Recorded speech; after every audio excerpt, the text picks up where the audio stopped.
Maybe what's blocking your rizq is that you sleep till late. Rasulullah ﷺ would wake up his daughter Fatima radiallahu anha. One day she woke up late. He said, قومي يا فاطمة واشهدي رزق ربك فإن الأرزاق تتقسم.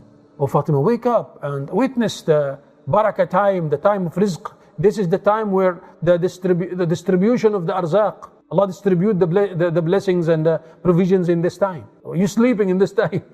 It's time to wake up. Start early. Don't block your own rizq. Wake up 12 o'clock, midday.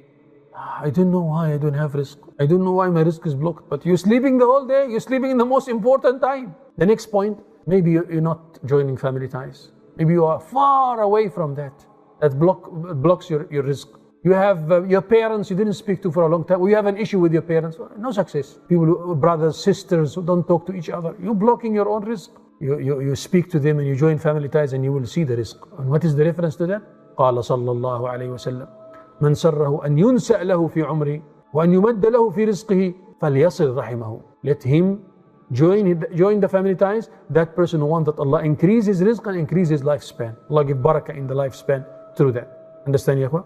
So silatul rahim is there. What can be also blocking you or blocking your rizq as well is that the person is isolating himself or herself. You don't have good relations with the people around you. So you're isolating yourself in a great, I don't know why my rizq is blocked, but there's no connections.